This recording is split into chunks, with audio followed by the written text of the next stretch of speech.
Let's now paint some foliage around these assets. Now, just like the previous video, I'm gonna also time-lapse this one as well because the process is pretty straightforward and we've already covered this a number of times in many of the previous videos as well. You just need to make sure that you avoid painting closer to these tracks because we don't have a realistic foliage animation that we can use or activate when the speeder or the sci-fi bikes passes by that foliage asset.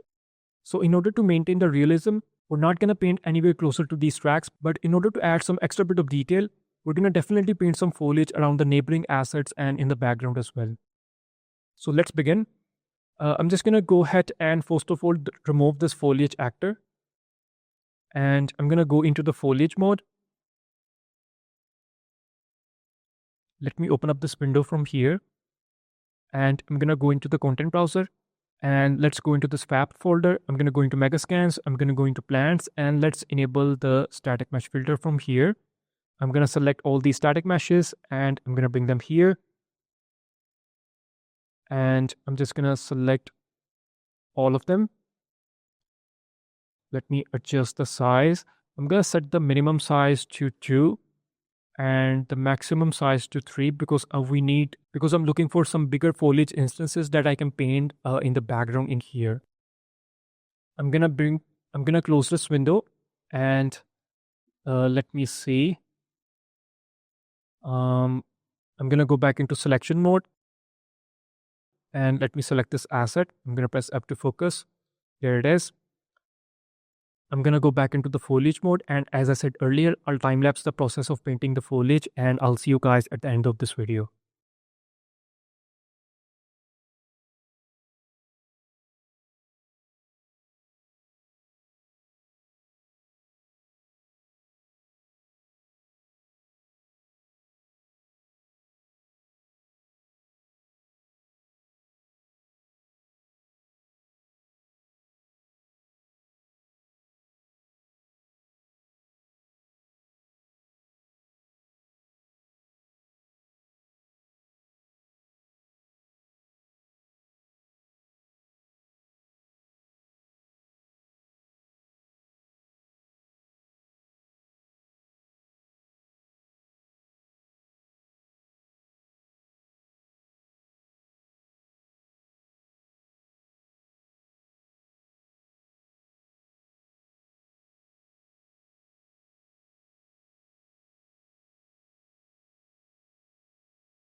So as you can see that I'm done with the process of painting the foliage, and it looks good. So that's pretty much it for this lesson, and in the next lesson we'll begin the lighting session. So I'll see you guys in the next one.